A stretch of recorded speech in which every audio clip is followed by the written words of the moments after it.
SCEN94FTOFLIFE is the new Instagram.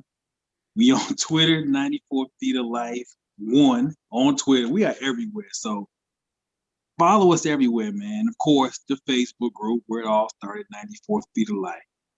So I got Ham, I got Trav, I got Germ, and we just gonna have a little open discussion today regarding folks who play the game differently and being different in 2021 NBA. We're gonna briefly, not too long, touch on a situation in Minnesota because the Timberwolves game, as we're taping this, was canceled tonight, postponed, I should say, due to the police shooting in Minnesota. So we're gonna talk a little bit about that. We're not gonna talk about it too much. Don't want to bring y'all energy down, but I want German to lead the conversation because I'm new to this. Him and Trav and Ham had this out a couple of days ago, so I'm late to the party. So I'm gonna see where we're going with this. I hope y'all doing well, fellas. Let's get into it. So again, True Man, False World, reporting live, 94 Feet of Life. Ham, Trav, MJ. Unfortunately, I don't know if MJ may be late. If he can make it, if he can't, we gonna roll without him because that's our guy. But we started this conversation with MJ too. Only person who didn't hear it was Big Shot, so it's gonna be fun. So we was talking about rule breakers in basketball. And we were talking about Kyrie and just certain things that he does on the floor. So one thing in particular we were talking about was Kyrie's inept ability to be able to finish, you know what I'm saying, with leading off the wrong foot and how he's always on balance. And it's just coming from the fact that he's bending his knees and getting a proper soft landing, which is always having him on balance. So then we got into a conversation about rule breakers in basketball. So, Ham, you the historian, so this is your shine right here. So let's start rattling off some of these names that we had on this list. You know what? I hate I didn't even write this stuff down or keep note of it, but just to throw some out there again, we didn't stay like current. We went historical with this. We like Mike. We like Wilt. We like Pistol. We like Dame and Steph. We like Joel to a degree. We like Luca. You know, Trav, you got any more you remember that we threw out there? It was so many. Oh my God, I don't even know. But everybody wants that pinnacle player, but you like who you like. Um, quit trying to go to everything. I mean, everybody is good in their own way. They are professionals for a reason. So you like who you like. So that's how I am on it at this point. So go ahead. Go ahead. So why we were talking about this is because the thing is, we always talk about the GOAT conversation. And everybody always, well, Mike is my GOAT. Well, Kobe's my GOAT. Well, LeBron is my GOAT. Well, this person is my GOAT. But in order for us to factor to the GOAT conversation, can we really truly have the GOAT conversation without talking about guys who have made differences and changes to the court, whether it be geographically or when we talk about it overall, like what all have these players done? Mike was the first two guard that couldn't shoot. So he turned it into other things and he made a complete game out of everything else. So then you turn that out and you look at it, you say, well, he couldn't shoot. Well, he plays shooting guard. So do y'all understand the purpose of that? Mm-hmm. It's those type of things. So Big Shot, as I bring you back in, this is why we were talking about obviously Steph. You know, obviously Steph and Dame with the way that they shoot the ball from 40 feet. But what are some things that you picked up just right off the bat, just as soon as I started talking about it? Well, I think you talk about rule breaker. I think you're also talking about guys who, first of all, you talk about Steph as an obvious one. Steph has completely shifted the geography and the geometry of the court. I think Kyrie and Harden are two interesting rule breakers in that they understand space They understand the rules, which is something that Gilbert Arenas has talked about for years, is that great offensive players understand the rules. So they understand what you as a defender can do and what you can't do. I think in Brooklyn happens to have all three of the rule breakers on their team. Kevin Durant is one. Guys of his height are not supposed to be able to dribble the ball and shoot the ball that well. And that's why, for me, he's the easiest scoring dude I've ever seen. Because there were not guys in the 80s and 90s and even in the early 2000s who dribbled it that well and shot it that well from distance. He broke the mold with that. So he, to me, is a rule breaker as well. I want to hear about the. Go ahead, Jay. I was just going to add in with that KD too. To be what he's listed at 6'9", but he played at 7 feet. When was the last time he shot under 50% from the field and he's not working off the block like that? Right. He's working on the perimeter. I think it's been since like 2013. I was just about to say it got to be like 13. It may not have been 13, y'all. Ever since that man been in the league, ever since he been in the league, I ain't never seen that man shoot a percentage that's over half. It may be longer than 13, like Jerm said, because he went 50-40-90 at 13. He did go 50. That was his 50-40-90. That was his first season 50-40-90 was in 13. That's what I was about to say to you. Because I was about to say, because Bird did it 3 times. He did it in 13, and then Steph did it obviously in 16. Right. Then you got Nash who did it like 4 times and the whole thing. But even the 50-40-90 thing, when you look at that, with especially the way what Steph did it with the volume. Then he doing this where he's making 400 plus from 3. Still 90% from the line. Still led the league in points in the paint that year too. A lot of people don't even remember that part. So it was just a historic season in that light. But it's like we can go from the guards to the bigs, back to the guards, and we can coast to coast with this thing and decade to decade because it just keeps adding on. And that's why I asked that question to y'all the other night. It's like, how can guys have this discussion about greatest of all time, GOAT this, and not factor in this part, the real game-changing part? I ain't talking about a cultural change. Well, everybody start wearing elbow sleeves, not shooting at AI. But everybody start wearing elbow sleeves, so he the GOAT because of that. No, probably AI would be more on that tier because that small of a guy who's that dynamic of a scorer is why we would put it, not because of an elbow sleeve or the finger tape with the 3 on it and other little goofy stuff that cats talked about just over time. You know what I'm saying? But they make it more of a personal kind of like deal in terms of the sentimental value of certain things where we're looking at it from the skill aspect. We looking at Nikola Jokic like, he's supposed to be doing this now. He's 7 foot 300 pounds. Yeah. That makes it impressive. It's basketball evolution. Right. The game just has continued to evolve and continues to change. That you got Jokic for a 7 foot, you said 7'2", 272, 80 pound, 4th in the league in assists. He had a triple-double the other night in 32 minutes. In 32 minutes. He still got my all-time favorite triple-double tonight that he didn't miss a shot a couple years ago. He was perfect for the field, perfect for the line. Man, Jokic, man, me personally, again, in my opinion, I honestly think Nikola Jokic is the best big man center in the league today. You will get no argument from me. That's just me. But look at you talk about rule breakers. Look at a kid like LaMelo. Mm-hmm. Who, when you talk about your basketball development, has done everything that you're not supposed to do. Hey, and thriving off of it. Thriving off of it. That's true. He's come to the league.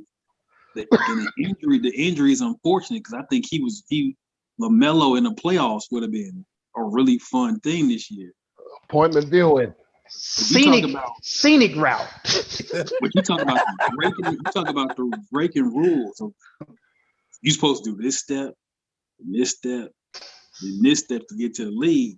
He just went to here. That's why I say, yep, scenic route. This man went scenic /detour route. Like the yellow and orange lights was right there. He went this way and landed right there. Hey, and he a cold dude too. And he is a cold dude too.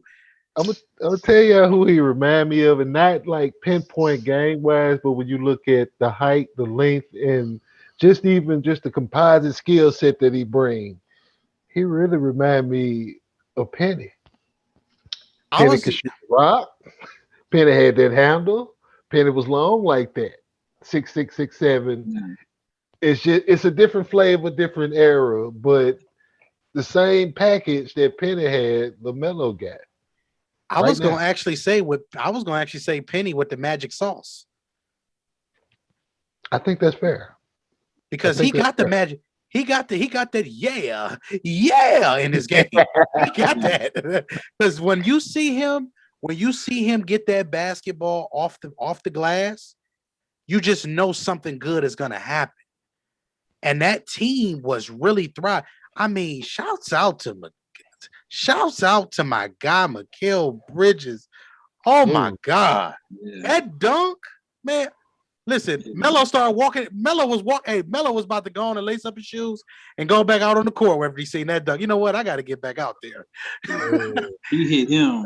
Ooh. You know what I got G2 pointed this out. And I thought about that's very similar.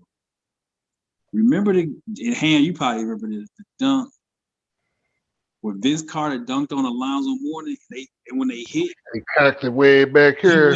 He went up another floor after he went up another floor. Yeah, yeah. That was the same dunk. It sure reminded me a lot of Vince because, like you said, he kept climbing to that next level. It's like even on his way down, it was like he was still coming up. Yeah. It's like, oh, that dude. Man, see, and that's crazy. Oh my God! But you know, testify. You talking about breaking rules. What you've also seen, and this is I think is a complex thing for NBA teams. Your young guys, yes, they're still young, so you have your guys who are really still learning, but then you have a lot of guys who come into this league ready to play at 19 and 20. So you have Trae Young has been ready to play since day one. We talked about LaMelo. Anthony Edwards, ready to play day one. So guys, even though teams still are learning how to win, your high draft picks are not coming in like, hey, you got to be ready to play day one. Mm-hmm. Period. Like that learning curve that we sometimes talk about. It's no longer 4 or 5 years. Yeah. We give you the first year, maybe by the end of year 2. And like as the kids say, if you ain't bussing. Yeah. Even when we look at Zion, there was a whole lot of talk in regards to him, like where he gonna play it. And I was even saying it then in 2019, you're gonna put him on the ball. In half-court situation, why wouldn't you? Who's stopping that coming downhill? He already got the skills to do this. Man, just had 38 last night on some ignorant crap. You know what I'm saying? Passes well, handles the ball well. Man, at this point, it's just him picking his spots and just growing and learning. And, of course, staying in shape, getting his body right.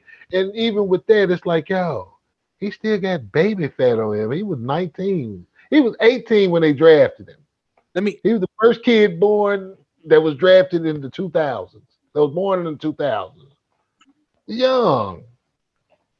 He is everything Karl Malone was not as a player, as an athlete, with the same type of body. More. With the same body. Like he's literally He's literally getting to the lane, and he is getting up over people and putting the ball in the basket, or he's kissing it off the glass perfectly, making layups, or basically, we just got a dude that just go up here. Oh, I missed it. Give me that. All right, one more. Oh, I'll give me that too.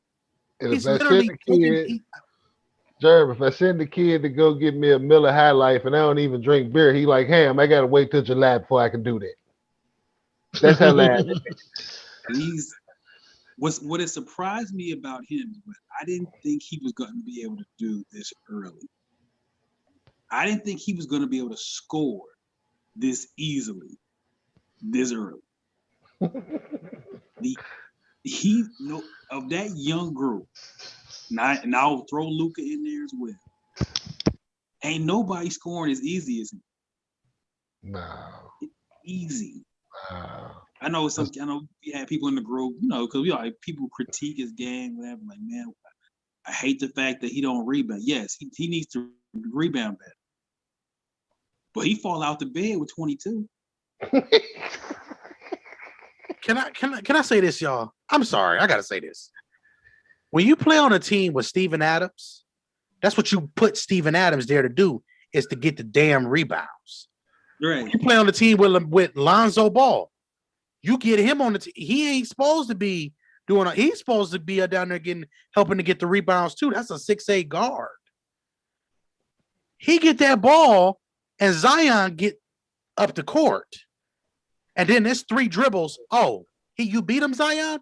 Here you go. He the most scary and it's cat. Space Jam all over again. He the most scary cat in the open court that you want to see.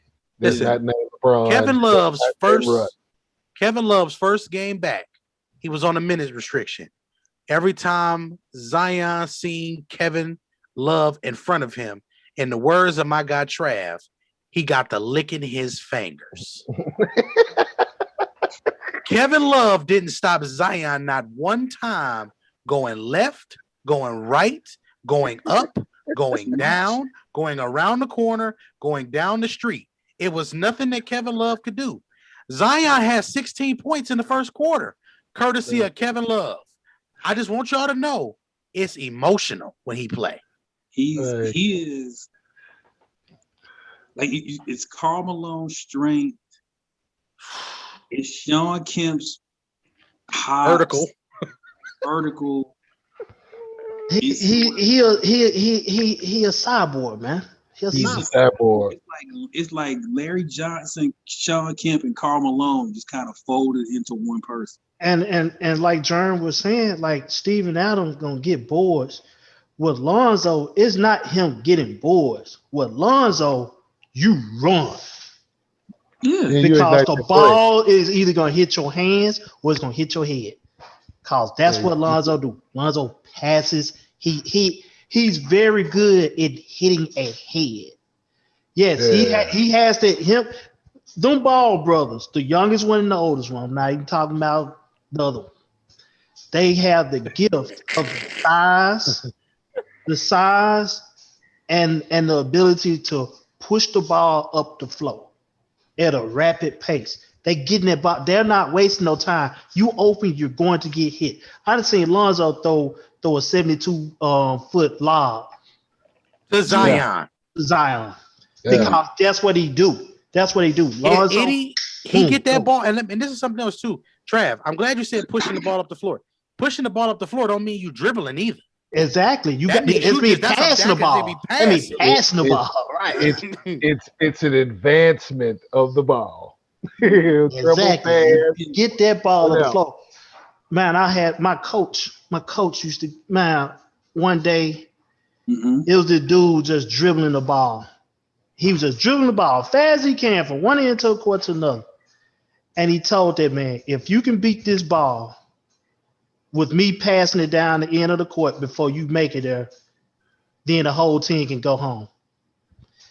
He was letting that man go all the way to half court. He'll throw the ball and hit the wall on the other end. Come on, try again. He did that 10 times. He was dog tired. He said, you see what happened when you pass the ball? The ball travels faster than a person. Pass the ball if you're trying to advance. And I think what's happened, fella, you talk about the rule breakers, what it's done is it's changed how you construct teams. Because it's no longer, no longer, oh, we need that point guard. We need that small forward. Because the rules have changed. How you put the teams together now are different. Because now it's like, well, yeah, like the pure anything's done. Yeah. There are no, like Chris, like, you know, I know our girl, I got Worldwide List says this. He's, you know, when Chris Paul and Rondo leave, that's the last of your pure point. Yeah, it's a wrap. It's a wrap for them. Maybe LaMelo, but other than that, you're the pure anything, pure points, pure. I would say Lonzo too, though. I could get Lonzo might be the last of the Mohicans. He might be the last real one, right? Because well, it's three guys, and I know where Big Shot going with this. It's actually three. It's Chris Paul, it's Rondo, and it's Big Shot favorite player, Ricky Rubio. Ricky's about out of here. They leave. Hey, Big Shot. Big Shot, I'm surprised you forgot Rubio right there. When he leave. In this, y'all point about rule breaking is so interesting because now how do you put teams together? Now this is where it changes everything. You got guys playing all over the floor now. The game is way more spaced out. We didn't make it positionless. We didn't make the rules this way. This is just how the skill set fell for us. And the thing and what's so cold about this is it started in 2015, and the person that y'all love to hate and their team started this. And this is why when folks be like, "Well, he ain't gonna win that up on him," like, fool, he must supposed to have the three that he got, but he got them. It started with Golden State. It actually started with the Golden State team of the We Believe. This is true too because they played that same style. This is Don Nelson. We talking about Don Nelson is the most unconventional cat to ever sit on the NBA bench. Right. That's just Nelly, you know. But you look at it in that aspect, and it's like we said, like you were saying, Travis, went back to 15 with it. But even with that, it's like this is 50, 40, 90 on 400 threes. And you do this in 35 minutes a night, of action per night, and you average 30. Who averages 30 on the 50, 40, 90? In 35 minutes. Incredible. And since that point, the game has changed. Now we're looking at versatility. It's a game of it's ball. Well, it means still a lot of ISO. But it's versatility. It's guys be able to play all over the floor. You can, your big guys are out here. Your small players are not going to the basket. Your big guys stretching the floor out. It's changed how you design and construct teams. And I think a lot of teams honestly struggling with how to put teams together now because of the versatility involved in it. I used to trip off the people here in Memphis, especially through the grit grind era, which they were right. But as we continue to progress over the years, you kept hearing, we need a shooter. We need a shooter. Now we need a cat on the wing that can knock down shots, who can also still get to the cup, who can also sit that. You need a bona fide killer on the wing. And I was like, this is the one that we really need to happen back in 2013, y'all. As opposed to sending Rudy Gay to Toronto, you need to call Oklahoma City and see if you can do that swap straight up for James Harden at that time because the money match. The time. Absolutely. At the time, the money match, everything was right there. But it's like if we would have took dude here to go with them bullets that we had on the block, who you gonna defend with that? And he can play make from that spot. And you still got Conley who can not just run the point, he can play off ball too. So I was looking at it in that dynamic. It's like we need more than just a shooter. We don't need a stationary guy, a specialist. We need a hooper on that wing. You need creators. You need at least two creatives on your floor. Right. at all times. Two All greatest and time. two all time. And you look at Utah, Mm-hmm. best record in the league. 4 creators. Four creators and Root. Running 4-round-1, which we went over this about a month or so ago with the Monday Night Film Session. They run a 4-round-1, which is pretty much derived from the college game in that way. Where did Quinn Snyder play college basketball? Duke University. Mm-hmm. Who did he play college basketball with? Christian Laettner and Danny Ferry, 2 stretch bigs at that time. So it's just all of what they were doing then to get the Final Fours and national title games then. It's just conversion now over to the NBA side. Y'all And see that? it gets soft. It just changed. It's just And y'all see that athlete of a ball player sit up here on a 3-game stretch? He had 41, 37, and 42. Mm-hmm. They were chanting MVP for number 45. I don't like the way he scored, but athletically, he's a monster. He don't the work as job done. hard. He don't work as hard to score as he used to. Not as he used to. It still be hard, but that man, he been on a run, and they was chanting MVP. He's been terrific, and we talked about this on the show Friday. We're gonna run about the next gear, the next level when you go from great, not to very, very good all-star level to best player on a champion. Like that's a big step to take, and he is showing flashes that step might be sooner than we think. So to transition the conversation to Ben Simmons, I know Big Shot is really interested in this. Yeah, I am.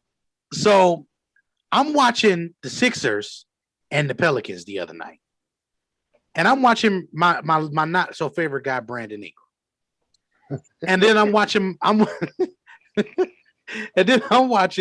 Ben Simmons. So what I was watching with this game is every time Brandon Ingram tried to get physical and run into and throw that shoulder, give what you say, Trav, that shoulder, give him that shoulder. Every time he tried to get that man the shoulder, the ball either went out of bounds or he lost control of the ball. Every time he tried to cross over, Ben gave him just enough cushion, stuck him, and then contested a jumper. Ben made his night so much hell that later in the game, you could tell by the way that Brandon Ingram was throwing his body into Ben that he was frustrated. So I'm looking at him and I'm just like, so he's 6'8", 6'9", 250 pounds solid, can run fast as the small guards. He just can't shoot the ball. If I was Philadelphia, you damn right I ain't getting rid of that player, man. Ben, he's an all NBA, a legitimate all NBA defender. Top 10. Top 10. The only question we've ever had at 94 feet, and y'all can go back to old Facebook posts and look at this. Mm-hmm. His lack of jumper has never been the problem. The issue is when he's not aggressive and decisive going to the butt. There you go. Which he has gotten a lot better at the last 2 seasons. That's my only issue. I don't care if he never shoots his jumper. He got a hook shot. When he gets that ball and he's decisive, he just goes. He's 6'10". Man, I ain't never seen a dude score 17 points in 2 minutes and 30 seconds until I seen Ben Simmons do that. Ben scored 17 points in 2 minutes and 30 seconds. And this is without a jump shot. All he did was get the ball on the break, push the skin out of it. Nobody didn't stop the ball. I'm either lay it up or dunk it. Or I'm going to be opposite of Joel Embiid, who has to have a double to stop him, and I'm slashing to the basket. 17 points in 2.5 minutes. That was in the first quarter. I think that was him, and I want to say Boston. He was playing Boston. He done it. Ben Simmons can ultimately be the next LeBron James. I said that. Yes, I did. It's the jumper is going to come. It's within his confidence. Do he want to step it up to that level? But as far as him defending, he's one of your top 10 defenders in the league. Passing the ball, he can pass the ball just like anybody else, if not better, because he's tall enough to see over everything, and he has a lot of head movement to maneuver the defense to go one way, and he can pass it to an open man on the other side of the court. He's just as fast. He's just as strong. Yeah. What more do you want? You know, he remind me of. I take it back 2 decades. He remind me of Lamar Odom as a Clipper. Yeah. Same package. Same package. Left-handed at all. Right. Lamar really wasn't shooting no jumpers then either. He was getting to the point. He was getting to the point where he wanted to get to though, and he could do everything else on the court. He could defend. He go like Trav said. He gonna push the leather out the rock. He gonna push the pace. If he need to operate from the post, he can operate from the post, short elbow, baseline. You know what I'm saying? Whatever it is, he gonna get here that way. And he's the team guy. Because the last jumper he hit was that game winner to advance them in the NCAA tournament. That game winner. That was the last jumper he hit before he came to the Clippers. That's the last jump he hit. When he was at Rhode Island. When he was at Rhode Island. That's the last jump he hit. That game winner. Well, with all that being said, I just was really, really interested because when I just sat there and watched him defend, though, it was a work of art to me. Yeah. I was like, and it wasn't like I ain't want to say it like this, but I'm gonna say it. It wasn't the fact that I'm not really impressed with Brandon Ingram anyway. It was more the way he was doing it, the way he was using his body positioning consistently to make it really hard for Brandon Ingram to maneuver around him. The way it was damn near like Brandon Ingram just really was a non-factor. They lost the game because they couldn't control Zion. I'm gonna put Brandon Ingram on that list with Lamar Jackson in Baltimore. No, don't put him on there. Don't put him on there. I just, he is. He ain't on there. He's on there. He's not on there. Because you know what it is? I think it's close. I think it's not. So transparent moment. You know, my only problem is I think he's just never gonna have the build that he's probably gonna need in certain situations to be able to consistently get where he needs to get on the floor against certain types of defenders. So hold up. So KD don't have the build to get everywhere he want to get on the floor? KD did some things that made it a little bit easier for him. So he can get in. So it's gonna be about spots. It's gonna really be about spots. That's the thing. That's the thing. Is Brandon Ingram going to get his spots together and get his game together on that level where he can get the high efficient scoring spots that he needs on the floor? Get that annoying coach. Get that annoying coach to either one or two things. He either change it to the point where he don't have to work for the ball that much, or get him out of there and put a coach that can get Brandon Ingram to stop dribbling all the time and put him in spots. You may get the same results. I think that's what he has to work. I think that's what makes KD such an incredible scorer, is that get the spots. It's 2 dribbles. If I ain't done nothing in 2 dribbles, I'm passing or I'm shooting. It's rise. And I think, Jerm, to your point, and I've watched Brandon Ingram a couple times do this. There's sometimes an extra dribble that don't need to be. But you know what's funny? It's the same thing with Jason Tatum. Yeah. It's similar. It's really similar. It's just that Jason Tatum, it's just so smooth and a little bit different in that aspect. So it's a little different. While Brandon Ingram is a little bit more concentrated. It's a little bit more work into it. Brandon's game is a little bit more mechanical. It is. Than Jason's. It's very North Carolina. Yeah. Which he's a North Carolina kid. Where Jason, he got the new bounce. You know what I'm saying? With Tatum, he got that bounce in it. Trav, what you shaking your head for, man? I'm not with Jason Tatum. I'm not. Why? Because you know he ain't 6'10". Bingo. There it is. There it is. You don't like Jason Tatum because no, I like Jason Tatum, but people are hyping. Don't let the program make. Man, that program, I'll tell you, man. You know you 6'7", 6'8". They put you 6'10" to try to scare you or something, man. Now they name you 6'10". You supposed to be scoring buckets like KD. You don't work like that. Hello, they got Paul George listed at 6'10". We know Paul George ain't no 6'10". Trey Major went for 53 last week. He scored 53 off of being 6'7". He didn't score 63. He scored 53 off being 6'10". They was a part of a 31-3 run40 yesterday. to 8. They were 40 to 8 in all. Yeah, they were 40 to 8 in all against Denver. But you're not finna sell me on this 6'10" crap. You're not. Just because you're 6'10", you're not an ultimate scorer. That's what they trying. That is this whole narrative type deal. Everybody ain't KD. Who started that? That's what I want to know. I don't know, but when I seen this, he mad wrong. He mad the NBA PR. Man, they need to stop, man. They need to stop. They need to stop.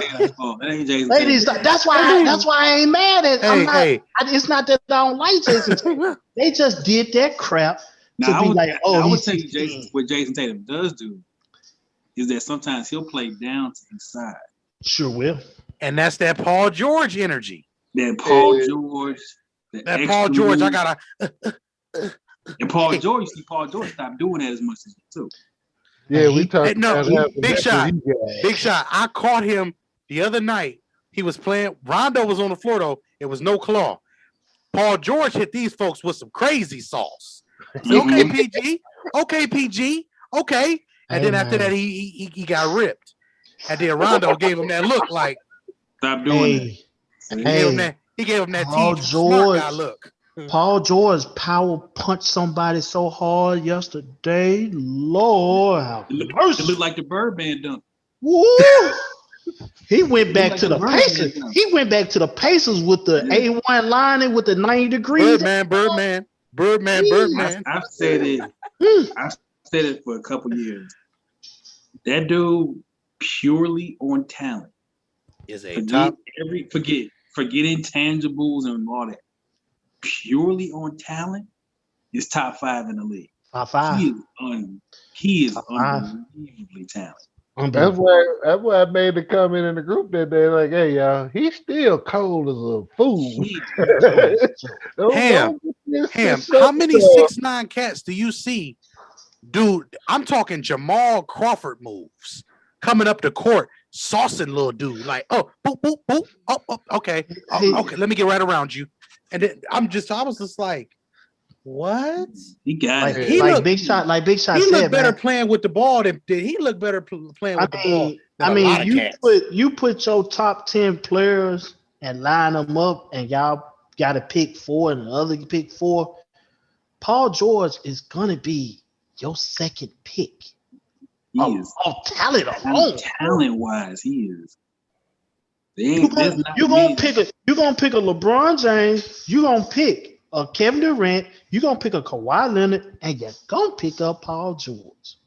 He's obscenely talented. I'm gonna get a comment in, and then we'll transition to the other thing. Nick, shouts out to Nick. Shouts out to Category 5, as well in the YouTube comments. Shouts out to Tyrell in the Facebook comments. Also, I think this is Trav's guy, Ron. Trav, man, it's okay, man. I understand I understand if you be telling other people stuff. You playing double agent on this. This dude, he a LeBron groupie. He just say that. He know what he doing, man. He just trolling. He know what's up. Ron, my guy, though, man. He know the deal, man. He know what it is. Man, shout out to Ron. Shout out to my guy, Barry Ralph in there. Hey, also my guy Dot. Derek Dodson, man.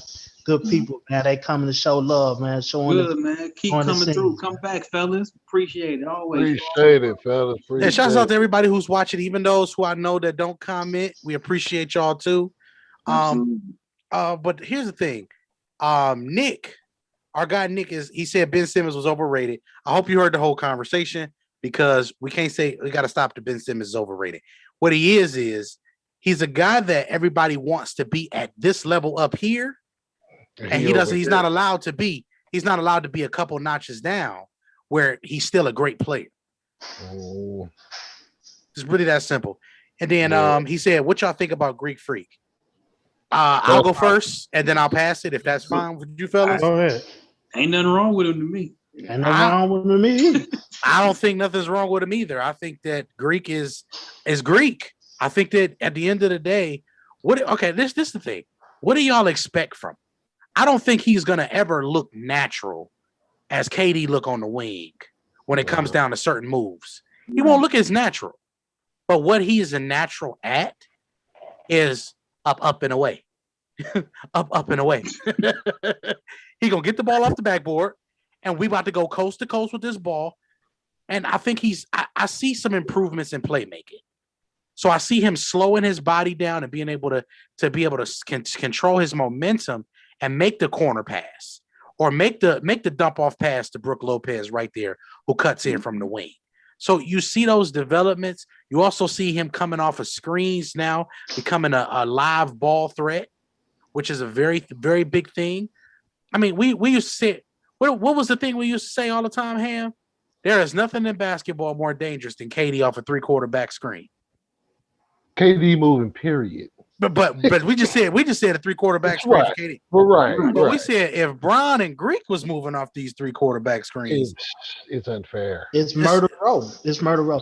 The thing about Greek is not more as him as a ball player. It's more as him with a team. He's finally playing with a guard that you can't use his defender. You gotta honor him. You gotta honor everything on the floor. Exactly. Victor Mino, shouts out to you, bro. What's up, bro? Exactly. That's exactly. Every player on that floor acquires an eye or two on them. Mm-hmm. That makes his one-on-one capability a lot worse. Like he a threat. He a real threat. He don't have to stop doing what he's doing. He can do whatever he want to do. He can get to that 3 to 10. He can get to that 3 to 10. He can fade off of it. He can lay it up, or he'll dunk it on you. I mean, and he's still developing. He's still developing his game in the 3 to 10, because this year we're seeing the fade off the one leg, which is a big move addition to it, because it at least gives you something else to defend. So now he's not just coming downhill. Now he can attack you in the middle of the defense, in the middle of the court. And he doesn't have to force the issue of going there. So if you just make that shot at 50%, that in itself is going to keep you right at your scoring average. That, and he's not doing a whole lot of getting stuck in the air like he was before trying to find guys. Right. You know, just base simple maturity in his decision making, which comes, you know, with the territory and being in the status of the player that he is. Outside of that, dude is just flat out special. That's really the I can say for him. Greek Freak is at that level that obviously they're different type of players. I want everybody to hear this very carefully. He's at that level that Curry hit about 17, 18, where it's like, Greek Freak had 30, 15, and 5 tonight. Like that's not a big deal. Greek Freak had 32, 18, 4 blocks, and 3 and 4 steals tonight. Well, I think he's kind of hit that plateau on love, because now it's just like this is just what's gonna happen now. Mm-hmm. And it ain't. And I think sometimes he's a 2-time MVP, so I think his stuff now is just kind of like, for lack of a better word, they treat Greek Freak like he old news now. Right. That's how they do. He's slowly getting to that pendulum. He's slowly getting. Now it's like he done it so much. It's like, well, okay, it's nothing now. It's nothing now. What can you do higher? We talked about that before. When people get bored with consistency, even as it is at that level of greatness. And how Like many shit, how many MVPs he done won? 2. got 2 of them. With a defensive player of the year. With defensive player of the year. So if you want him to win another to satisfy your need, he can do it. He may do it. But what else do y'all want? They want a ring and for him to win by himself in a market that is not conducive for winning. They want him to go and take the Pelicans and make them champions. That's what they want. And they want it done in like NBA Live 96 fashion where you can turn with out a game with a game beater buzzer and say, Greek freak has hit a half court 3, doing a double backflip twist. Right. The cosmetics have to fit into the narrative as well for these folks. But it's like, just like we were talking about the other day with James Harden. For all that he's done scoring wise as well. If people looked at him getting 45 and 50, it's another night at the office. It wasn't even exciting. It became, well, he ain't gonna do it in May, he ain't gonna do it in June. I'm glad you said that name right there. Because we had to bring it. I'm glad you said that name of James Harden, because y'all know that man was walking into that MVP club. Until he was walking straight, easy. 28, 12, and 11 a night. The man was playing stress-free basketball for the first time in like 7-8 years. 7-8 years. He didn't have to work, and still was getting 28. Right. He was getting 28. Listen, James Harden. Let me tell you something. I want y'all to hear this. What I'm about to say. So you know that Phoenix team that we talking about, that everybody is so hype about? James Harden was down 25 points to that team in the first half. James Harden with his old man game, with all of the role players, no Kyrie, no KD, no Blake, no LA. Walk down. Good night, Wolf, with the 3-pointer to end it. I don't want to hear nothing. He walked down, y'all boy, D-Book, Big Blue Nation. Hey, Big Book, D-Book. Hey, I'm going to tell you something about D-Book. Walk them folk down. He walked them down. But D-Book is in that conversation. Now, you talk about something that's changed in this game. 20-point leads don't mean nothing. Nothing. Too much time on the clock. Too much time. Pace of the game. Too many possessions. Too many possessions. Quarter left. 20 points is nothing. Nah. And that trade ball makes so much of a difference too. Did y'all see that list that the mothership put out for the top, I think 10 players under 25 current, and they had Booker at like 8? Who was the 7? Who was the 7 above? Who was 7 and above? I'll put it up. Keep talking. No, we waiting on this. Pull it up now. Because if D-Book is set, how old is Bradley Beal? Bradley Beal 26. He ain't in there. He at least 20. No, Bradley Beal 28. He ain't in there. So Big Cat. So Luka, Zion, Trae Young. Only 3 I can think of off top. I'm for the find this joint. Here it go right here from April 6th. ESPN. Watch. Listen, y'all. For those of y'all who may be new to the program, just watch my face for the disgust and the filth that I'm about to think of this ESPN list. I think I'm gonna have to go to Twitter to get it because I ain't no insider. But it was one of those insider lists that they had. I'll put it up right now. Luka, Zion, and Trae Young, the only 3 I can think of off the top of my head. And I bet you they put Big Cat up there too. Oh snap! We got Coach Lester Stewart. See, that's perfect. I can go ahead. Yeah. Coach Lester Stewart joining us live. What a pleasant surprise! My brother, Jen Rummy. Coach Lester Stewart joining us live from the Rocky Mountains. Les, we talking about, I don't know how much you caught, but we'll bring you right at this point because this is perfect. Devin Booker, Big Blue Nation. And Ham is looking up the list of the top. Yeah, I got it. I got it up there. Yeah, I got it up there. Read us the list. We'll go from 10 all the way up. You got Shea at 10. Actually, 10, 8, 9 is BBN. Shea, Bam, and Book. Book is at 8. Okay. Ben at 7. De'Aaron at 6. Tatum 5. Donovan 4. LaMelo 3. Zion 2. Luka 1. Okay, so LaMelo is who? 3. For 3.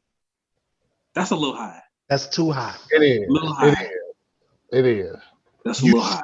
You switched that with Devin Booker. So Zion is not even on the list. High. It's not too high. It's 3 high. It's tree high. Tree high. What number was Zion? No. I said it's 3 high. Zion is 2. Oh, okay. I thought I didn't hear his name at first. I was like, oh. Zion 2 and Luka is 1. Luka's 1. Where's John Morant at? Not on the list. Yeah, not on the list. Leave me alone, man. But you know what? I'm not mad at that. I'm mad at that. I'm not just mad at it, but I ain't mad at it. Keep sleeping on 12. Our motto here in 94 Feet of Life, don't talk about it. Your own damn list. And you know what? We're gonna make our list. And we ain't never had no problem compiling no list. So let me say about that list.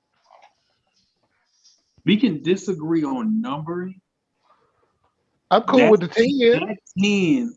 The 10 is legit. The don't 10 I don't disagree with. I may have put Ja over Shaq. Personally. Matter of preference. I wouldn't argue against it either, but matter of preference. I'm glad De'Aaron Fox is on there. He deserves it because De'Aaron is in Hell Boulevard in Sacramento, but he is hooping. Yeah. If we did our own, on somebody the other night. If we did our own list, I would flip Sha. I would put Ja in for Shea and leave it. I might leave it and I might drop LaMelo a couple spots, but that's cool. Yeah. I think Devin Booker is he's top 3. He's top 3. Where you gonna put the 6'10" Jason Tatum? Right at 6 plus 10, that's 16. We'll put him there. Hey, Les. So Les, Trav. He tripping. No. Listen to me. Go ahead and say what you're gonna say. Trav has developed a dislike for Jason Tatum because he doesn't like his height and way it's listed. He don't like how he's listed. Look, worldwide. Here's the thing. I never heard of a 6'10" Jason Tatum. So that's why he's 16 on my list. Now, I know Jason Tatum be about 6'7", 6'8", but they list him 6'10" because they think being that he's 6'10", that he's supposed to score like Durant. So Trav ain't like that with the NBA public relations staff at this point. I take that over Jeremy and his whole animosity with the city of Baltimore. I mean, I'm just saying. I don't have no animosity with the city of Baltimore. It's just the quarterback's slow. Jeremy, you was killing Rock Emerson. You was killing the Rock Emerson show. You was killing everything in Baltimore. He killed the Wire. Hey, no, I did not. Hey, I was singing the theme song the other day. When you walk in the garden, you gotta watch your back. The price of the brick is going up. Hey, now I'm gonna be honest with y'all. I do not like crab cakes. I feel you there. It's coming. Hey, I feel you there. The more we on the subject, the more we'll be revealed. Les, shut up. Go ahead. Come on, keep going. The fish is definitely not ready. So let's do this because we haven't had a chance to talk to Les since last Monday. Tournament. So Les, we're gonna, since you're here, let's talk about it. Baylor, wire to wire over Gonzaga last Monday night. It was convincing, never in doubt, comprehensive, and any other words you want to describe to it.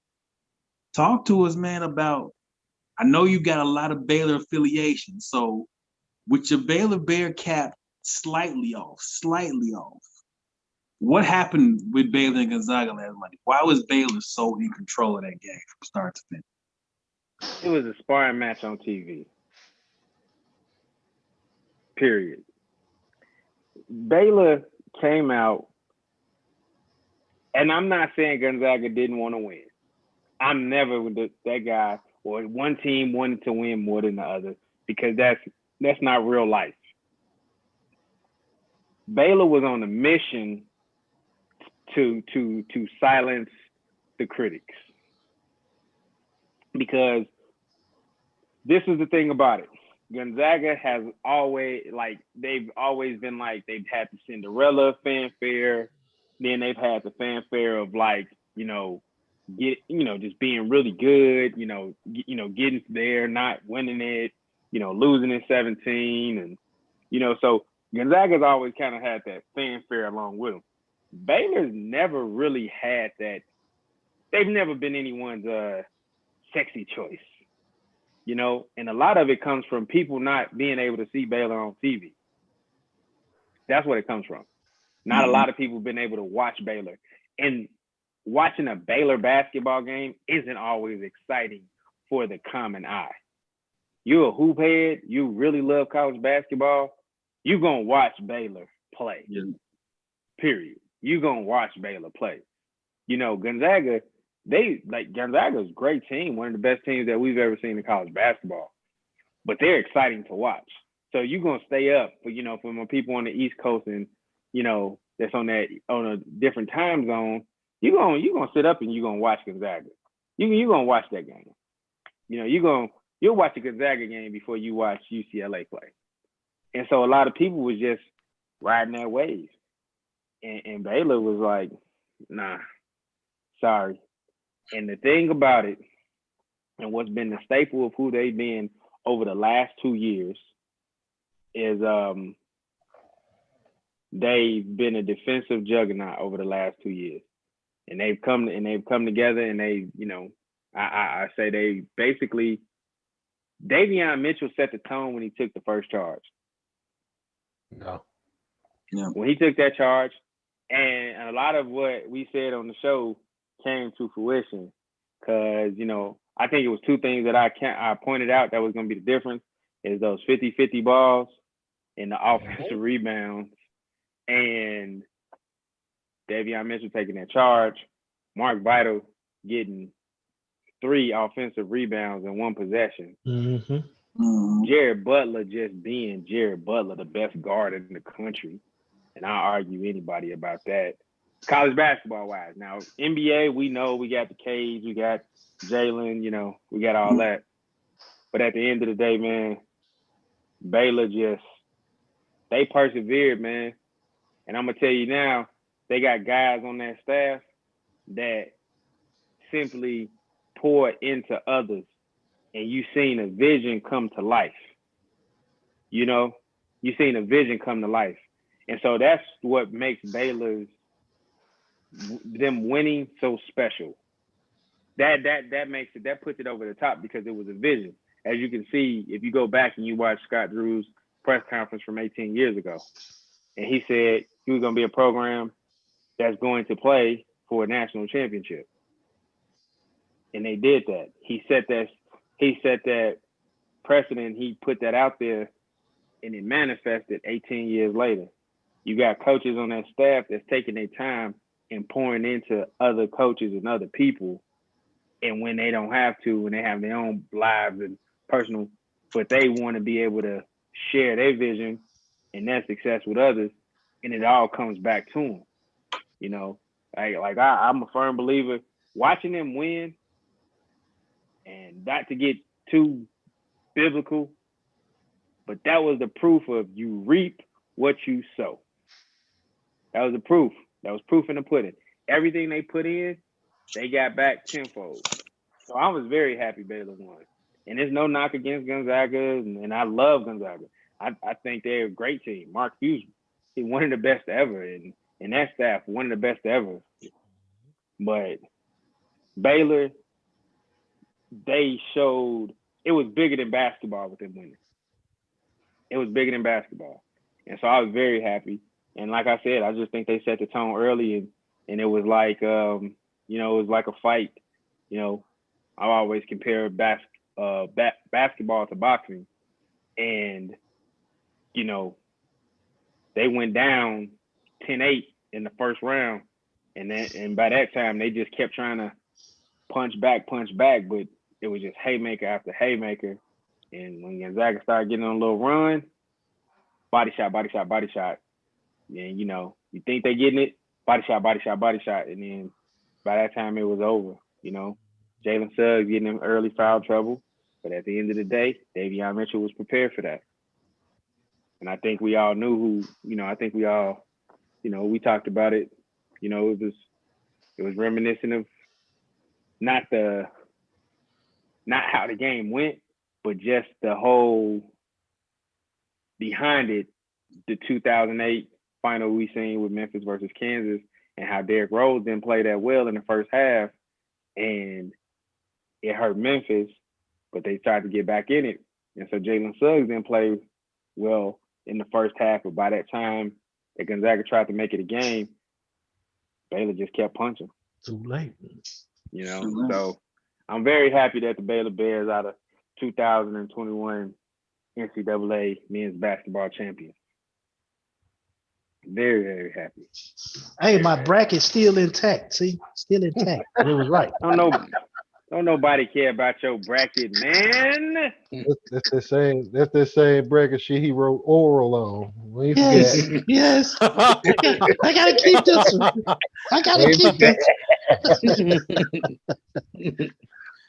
And there it is. So before we wrap up, remember 94FTOFLIFE is the Instagram. The Scene, THE.SCEN. That's the main Instagram that houses all our shows. SCEN_THE is the Twitter. 94 Feet of Life 1. 94 Feet of Life 1. That's our Twitter. 94 Feet of Life, the Facebook group. SCEN, the Facebook fan page. Before we get out of here, we just want to touch on it because it did impact the sports world. So we're going to touch on it just a little bit, not too much, man, because it's just kind of we're just going to kind of see how things unfold. But it's another thing that, it's kind of been, unfortunately, this is the climate we live in. So the Minnesota Timberwolves, as we take from the show, did not play their game tonight due to the police shooting in Minnesota. Brooklyn Center, Minnesota, specifically Minneapolis area. And I know, Germ, you kind of wanted to talk about this real quick. We'll do some quick thoughts on it, and then we wrap up. So, Germ, I'm going to give it to you. Floor is yours, and then we'll wrap it on up. So the first thing is, as I come with the shirt, bearing the shirt here, as we get into this moment, which is the F Sports moment right now. At this stage, man, I don't think there's any more apologists that can be accepted. I don't think there is any more excuses that can be made. I don't think there is any more misunderstandings that can be tried to be had. I don't think there's any other way to say this, but it is what it is. And y'all are going to have to respect the fact that at the end of the day, it is what exactly the hell it is. I'm not going to accept, which I had some dialogue with a gentleman today. I don't have to tell y'all anything about this gentleman, but he came and he threw a stat at me and said that over 50% of violence, 50% of homicides are committed by 13% of the population. And to that response, I said, that's impossible. How can 13%, this is just a little over a tenth of a population. Okay. That's excluding 87% of the rest of the population. And you're saying that 13% is who commits all of these homicides, over 50%? That in itself is a very, very bad undertone that you set for our conversation. But not only did you disrespect my intelligence, you showed me that you're good at statistics, but you're not good at critical thinking. Do not insult my intelligence and tell me, well, he committed a crime and he ran. Let me ask you a question. And this is just a question for everybody here. When we grew up, we were always told to stay away from the police. But why were we told to stay away from the police? It wasn't because they were anything other than people. Our parents and our ancestors never trusted the police. But that's because the undertone of the police come from something historically that y'all need to go and look up if y'all don't know. But I'm sick and tired of the BS constantly being funneled around somebody running or somebody committing a crime.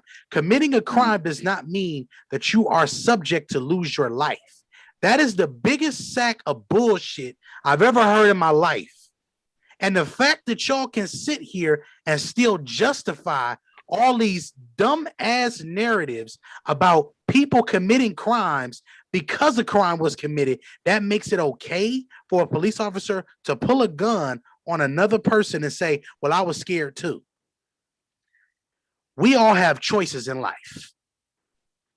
I will not condemn a person for their choices that they make unless it is clearly the wrong choice. You chose that uniform, didn't you?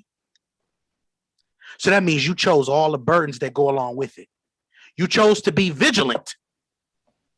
That's what the fuck you chose. Excuse me. Because that's what police officers, for some odd reason, think. Not all officers are bad. Yeah, we can say that.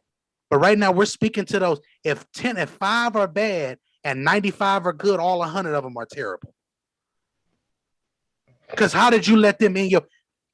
If you tell us that we're guilty by association because we got a bad crowd of people and it's just one of us, then you will all be taken the same way. Yes, I'm speaking like Denzel because this is what you need to hear. Fix it. Because when it goes to a civil unrest, then it becomes people are not understanding or people are tyrants. When it's actually, this is the monster you created. I'm sick of it. I can't take it no more.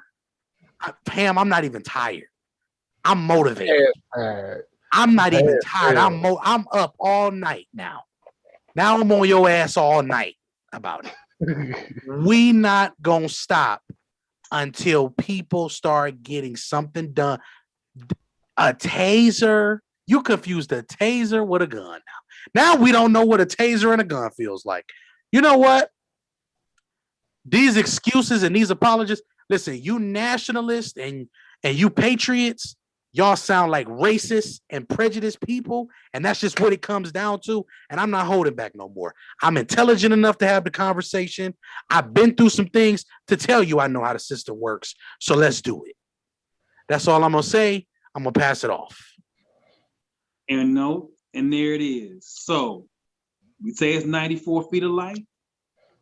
We do mean life. And life and sports sometimes intersect. We got to talk about it. So thank you, John, for sharing those thoughts. I think that's what a lot of us feel. A lot of us have, expressed. So I'm going to leave it right there. We'll be back Friday afternoon as usual, 3:30 Eastern, 2:30 Central. Of course, we are now on every Monday, 8:30 Eastern, 7:30 Central. Ham, Germ, Trav, Worldwide Les in the building. Shout out MJ. 94 Feet of Life, basketball for the people, by the people. We out.